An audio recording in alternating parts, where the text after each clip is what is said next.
السلام علیکم دوستو، میں ہوں محمد نوشاد قاسمی طالبپوری۔ میرے یوٹیوب چینل نوشاد ٹیچ پر آپ کا خیر مقدم ہے۔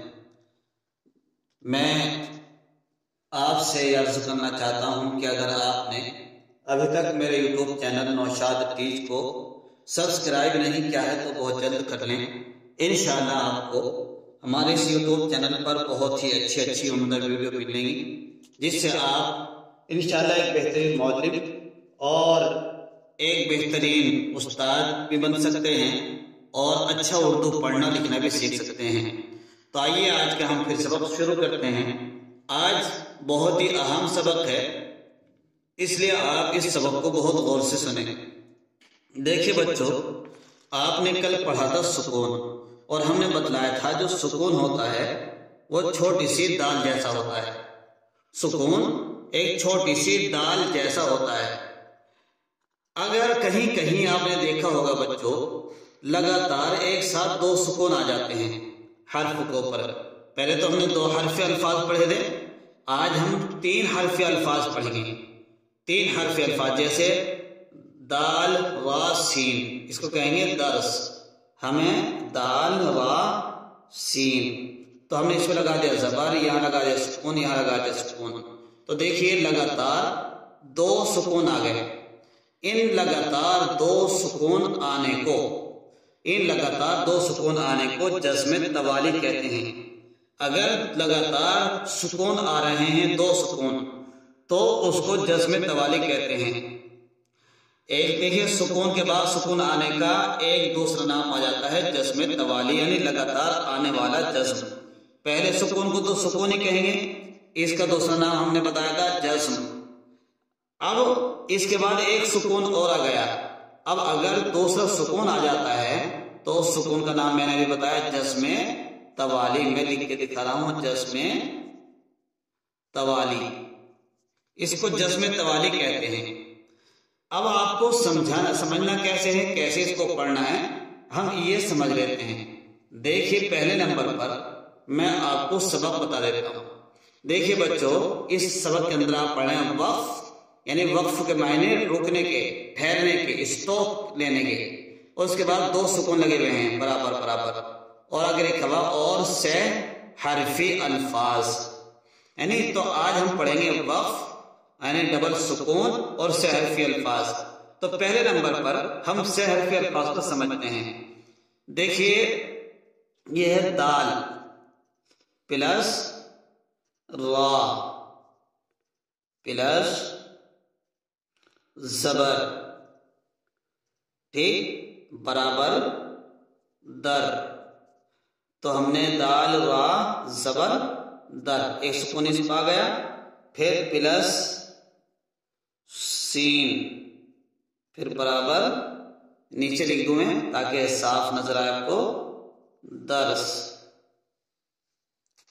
تو یہ بنا دال را زبر در۔ اب آگے جو سین ہے، اس سین کو کیا پڑھیں گے؟ بعض تو پڑھ دیتے ہیں اس کو سین ساکن، لیکن میں کہتا ہوں بچوں آپ کو سین ساکن نہیں پڑھنا، بلکہ پڑھنا اس کو سین موقوف، اس کو سین موقوف کہیں گے۔ اب سین موقوف کیوں کہیں گے؟ اس کے متعلق ایک قاعدہ ہے، وہ قاعدہ آپ سن لیں لیکن یاد نہ کریں، ابھی آپ چھوٹے ہیں۔ قاعدہ کیا ہے؟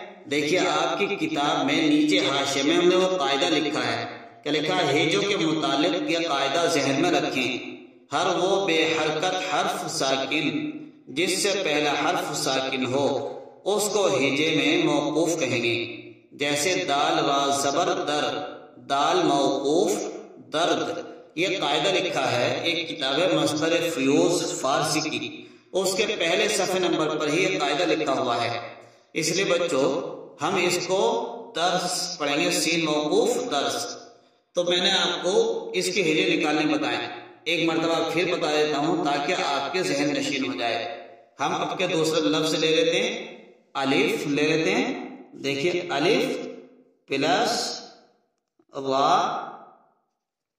پلس زبر برابر ار، آگے پلس ضاد برابر نیچے لکھ رہا ہوں ارض، یعنی اب اس کو کیا پڑھیں گے؟ الف را زبر ار ضاد موقوف، اس کو پڑھیں گے ارض،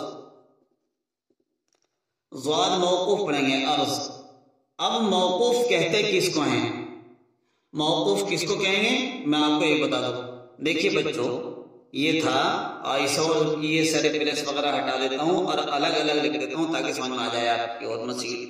دیکھیے میں نے آپ کو کوشچن میں کیا بتایا تھا؟ دال، پھر یہ بتایا تھا را، پھر یہ تھا سین، یہ ایسے لکھا ہوا ہے۔ دیکھیے ہمیں پڑھا دال را زبر در سین موقوف ہیں درس۔ موقوف کس کو کہتے ہیں؟ موقوف کہتے ہیں جس کے اوپر رکا جائے، موقوف کہتے ہیں جس کے اوپر رکا جائے۔ تو سین کے اوپر ہم رک گئے ہیں تو یہ سین ہوا موقوف۔ وقف کہتے ہیں رکنے کو۔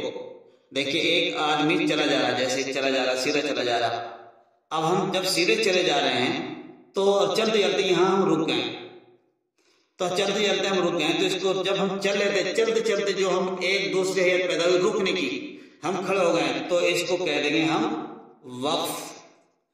اب رکیں کس چیز پر؟ ہم پلیٹ فارم پر رکے، ہم بلیک بورڈ پر رکے، وائٹ بورڈ پر رکے، یا کسی چارپے پر رکے، اس جس چیز کے اوپر ہم رک رہے ہیں اور ایک کیفیت پیدا ہو گئی ہے اس کو کہہ دیں گے ہم موقوف۔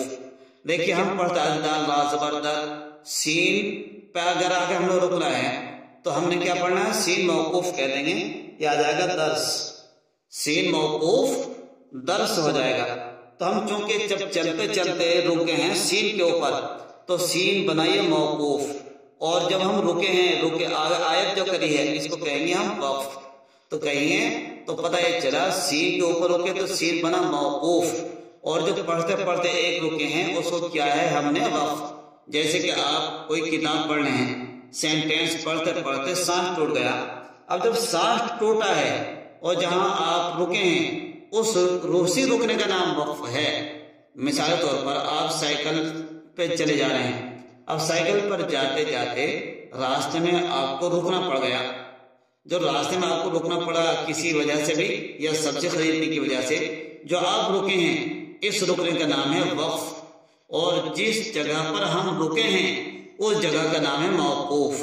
مان لو ایک پرچون کی دکان ہے، پرچون کی دکان پر جانا تھا، اب پرچون کی دکان پر جب ہم پہنچے جو پرچون کی دکان بنی وہ بنی موقوف، اور جہاں ہم چلتے چلتے رکے وہ ٹھہرا وقف، کیونکہ ابھی ہمیں آگے اور چلنا ہے، آگے اور چلنا ہے، اس لیے وہاں پر ہم نے کیا ہے وقف۔ تو بچوں سمجھ میں آ گیا ہوگا؟ ہاں، آپ کے چہرے سے محسوس ہو رہا ہے کہ آپ کو سمجھ میں آ گیا۔ تو بچوں ایسے ہی کر کے لائیں گے۔ اگر آپ نے اس کو کہہ دیا سین ساکن تو یہ سین ساکن پڑھا تو جائے گا، آپ پڑھ بھی سکتے ہیں، لیکن یہ قاعدے کے خلاف ہو جائے گا، جیسے کہ میں نے بھی آپ کو قاعدہ نیچے پڑھوایا ہے۔ یہ قاعدہ آپ کو یادداشت کے لیے کوئی معلوم کر بیٹھے کہ تم سین موقوف کیوں کہہ رہے ہیں تو آپ کتاب بھی دکھا سکتے ہیں۔ سب سے آسان بات یہ ہے، یہ کہہ دیں کہ ہمارے استاد نے ہمیں سین موقوف ہی پڑھایا تھا۔ پڑھیے دال را زبر در جیم موقوف درج، دال را زبر در دال موقوف درد، الف را زبر ار ضاد موقوف ارض، واو الف زبر وا را موقوف وار، دال الف زبر دا غین موقوف داغ، دال الف زبر دا لام موقوف دال، را الف زبر را تا موقوف رات، را الف زبر را ہا موقوف راہ، زال الف زبر دا تا موقوف ذات، را الف زبر را نون موقوف ران۔ بچوں اتنا ہی آپ لائیں گے، نقل کر کے لائیں گے، کل ہم اس کا انشاءاللہ املا بولیں گے، اور پھر ہم انہی 3 حرفی الفاظ سے جملے بنانے بھی سیکھیں گے۔